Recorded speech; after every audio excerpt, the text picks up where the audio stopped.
Hello everyone. We have a pretty decent snowstorm on tap for this weekend, but before I get to that, that'll be the focus of this video, I want to talk about the Clipper system that is currently bringing snow to portions of the Mid-Atlantic and Pennsylvania, and this is the current radar.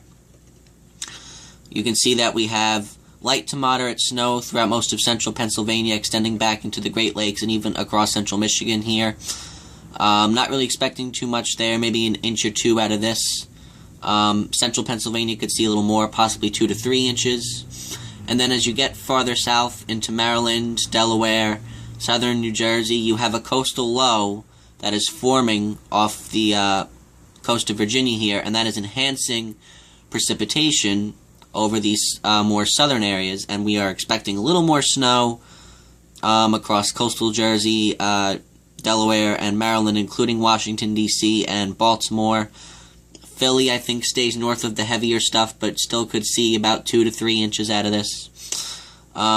This snow will continue to spread eastward throughout the day.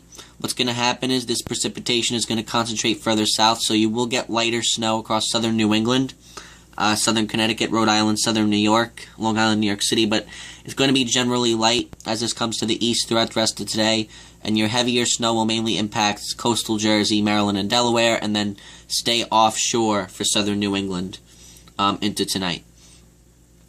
Alright, so with that in mind, this is not what I'm going to talk about. This is the snowfall map that I created last night and posted on my page.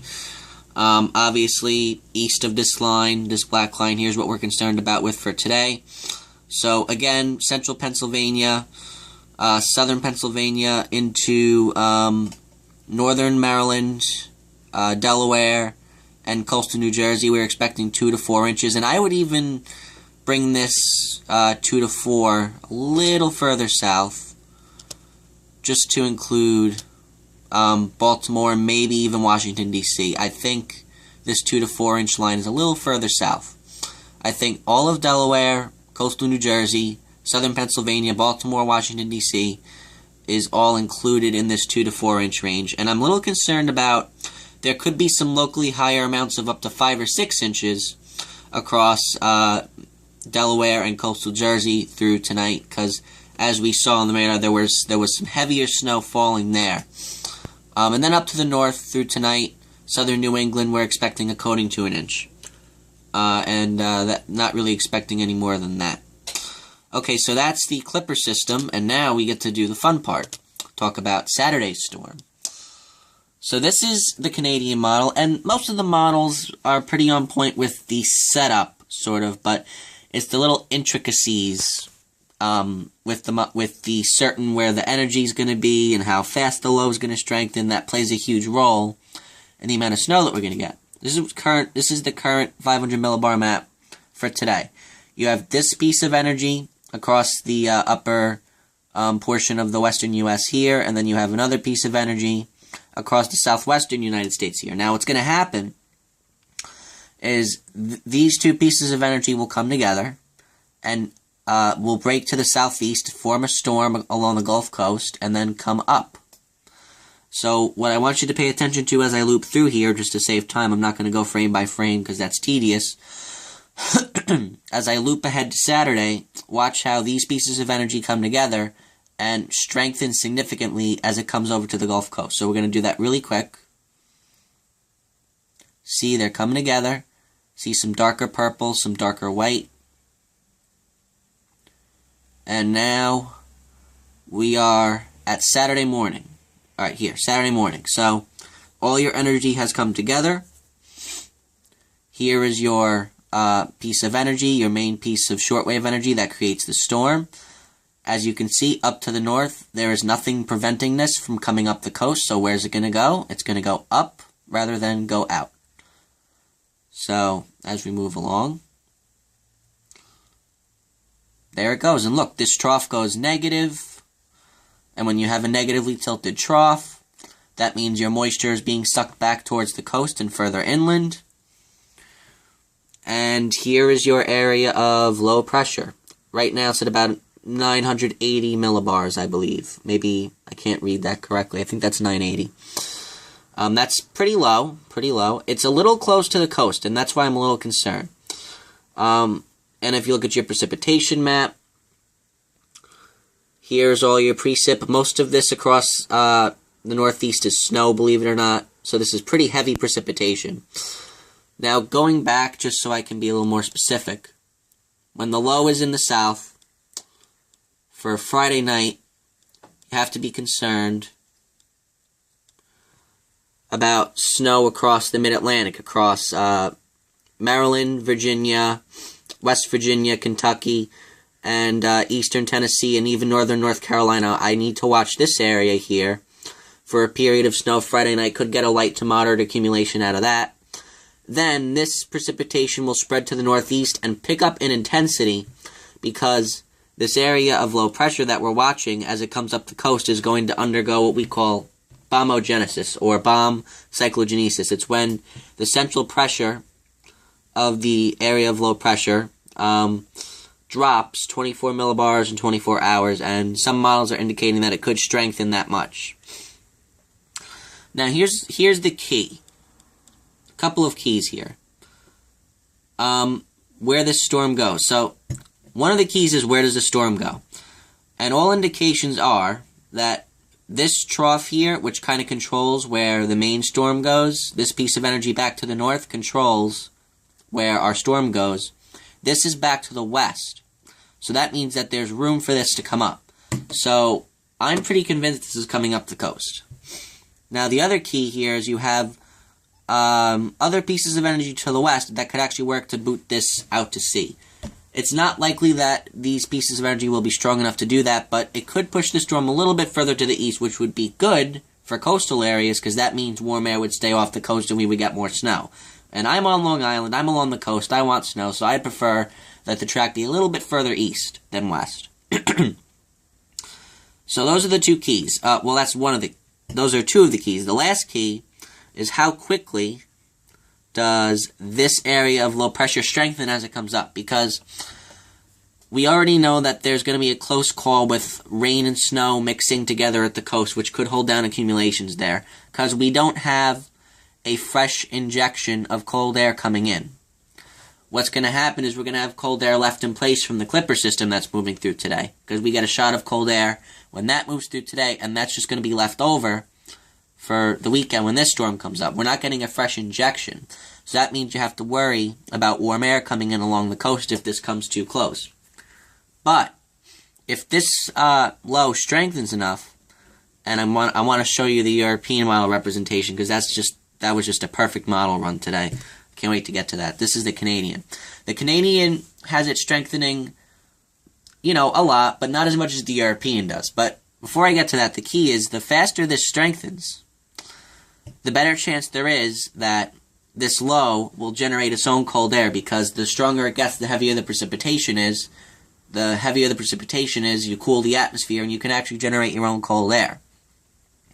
When that happens, you won't have to worry about a rain and snow mix along the coast. And that could bring up snow amounts there. So that's the two key. Those are the two keys. Where does the storm go? How quick does it strengthen? Alright, and now, just to look at the European model really quick. Oh, and then the other thing before we get there, the American model is a little bit further to the east with this, because these other two pieces of energy that I was talking to you about come closer and push it out a little bit more than on the other models. But I don't think that's going to happen. I think we're going to be right up the coast with this storm. The European model, on the other hand, we're going to go to weatherbell.com, my absolute favorite website.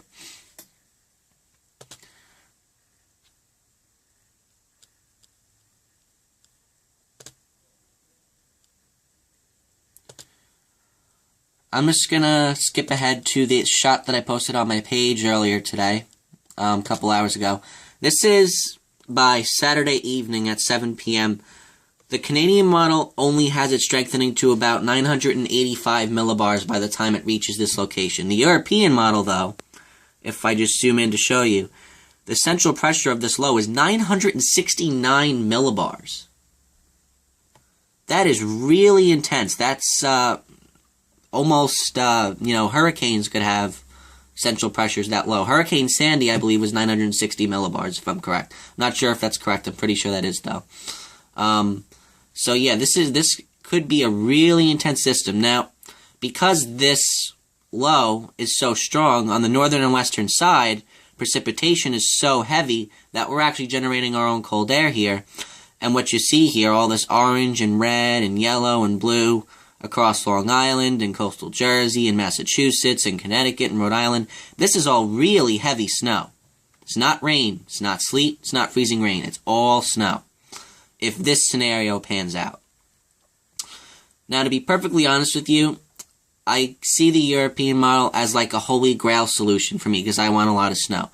I'm not sure if it's likely that the low will strengthen this much because the European model does tend to overdo winter storms sometimes. I think a solution like the Canadian model is a little more plausible, but hey, we can't rule it out. Okay? And also, to look at the snowfall map for the European model. Here's what the European model projects. So, you have that heavier snow, the low closes off, so even along the coast, this pink is all up to a foot of snow. And then up into southern New England here, you have amounts of up to 18 inches, almost. Well, maybe not 18, more like 12 to 15 inches, but certainly over a foot, even including Boston here. And that's if the European model solution pans out. But because that low closes off, you can see that the heavier snow amounts of 6 inches or more, up to a foot, actually extend all the way out to the coast, because there's going to be heavier precipitation there, because they're closer to the low pressure. So that's the European model's snowfall prediction map. Now, the Canadian model is a little different.